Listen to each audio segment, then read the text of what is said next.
La meva peça preferida és un dau trobat en una sitja excavada el 2009 que dataria entorn del segle VI, segle VIII després de Crist.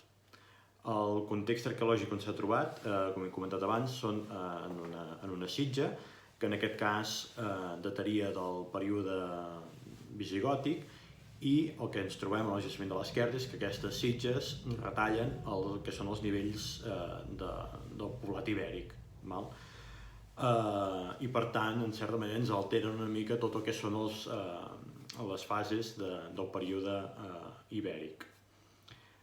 Més enllà d'això, tornant ben bé a la peça, aquest és un dau cúbic de 6 cares, fet d'os, en el qual els números són gravats o amb incisions en forma de punts, tal com els que podríem fer servir avui dia. No han canviat gaire, diguéssim. És un objecte que, com podeu veure, si agafeu qualsevol dau que tingueu per casa, amb el pas dels segles no ha evolucionat pràcticament ni en la seva funció ni en l'estètica tan sols. Pel que hem pogut saber, aquest objecte tant es podria haver utilitzat tant per petits com per grans, en diversos jocs tipus de taulell, amb unes peces seguint unes regles, com en jocs d'atzar.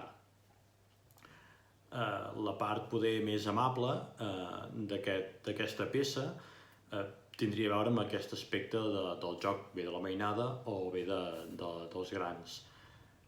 Però aquests daus també es feien servir sobretot per l'atzar, jocs d'atzar, que moltes vegades conduïen a les apostes, i això en tota la seva cara fosca que comporta.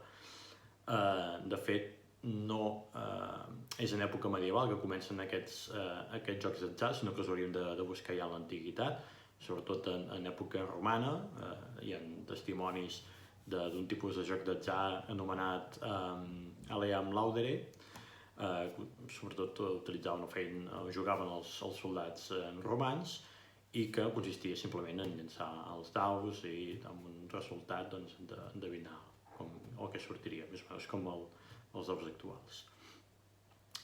De fet, també és en aquest món romà que utilitzaven aquests daus cúbics fins a un número 6, diguéssim, de 6 cares, que són els que han derivat d'època medieval i fins als nostres dies.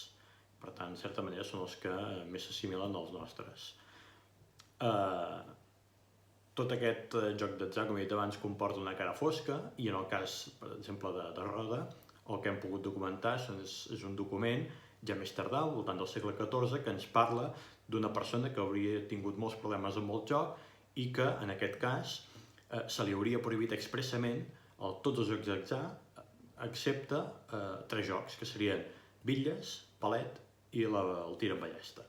Per tant, ja ens parla directament que l'addicció al joc és un problema que ve pràcticament des dels seus naixements.